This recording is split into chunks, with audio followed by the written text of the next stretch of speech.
Part 2 about a dingle fart that exists on the same planet as me. That's right, we're still talking about Bill Ackman because there's more reasons to hate him.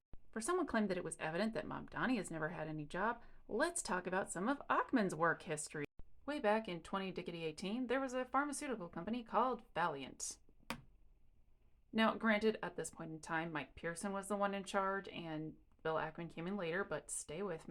One of the things that Pearson did when he took over the company was he would start acquiring other pharmaceutical companies, thus making their stock grow. At a certain point, there's only so many companies that you can acquire, so what do you do next? Well, we raise the price of meds. Again, it makes it look like our stocks are going up and we have more profit. So what do you do when you can't acquire more companies and you've raised damn near the price of every single medication you got? Start making fake pharmacies and fake scripts and make it look like you're getting a profit again. In the middle of all this, Bill Ackman comes on the scene and is part of their board.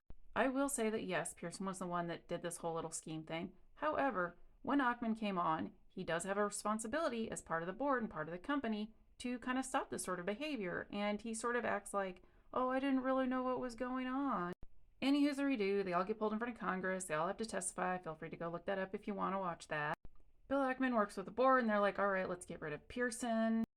Ackman works with the board and they fire him. Basically, nothing happened with Pearson, and as far as I'm aware, he did not face any criminal charges for this whole scheme. So yay!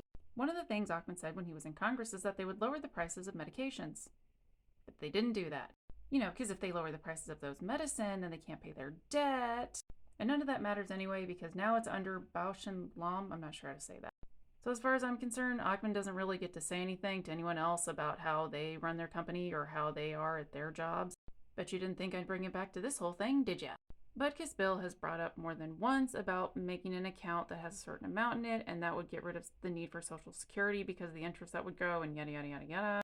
While U.S. lawmakers tussle over how best to fix Social Security as one of the program's major trust funds heads towards depletion, some folks in the private sector favor a radical change that would replace Social Security with a government-sponsored savings account.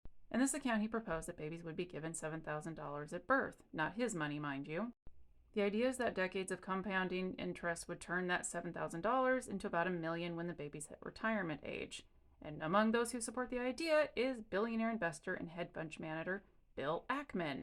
By the time you're 65, it's $1 million. By the way, that would cost the government $20 billion a year to do that. It's not like a nothing thing. It would start to give everyone in this country a piece of the success of the country. So I think we need these sort of savings accounts, so we can't wait until people start creating an IRA by the time they're 25, 30, or 35. Dang it, I need a part 3.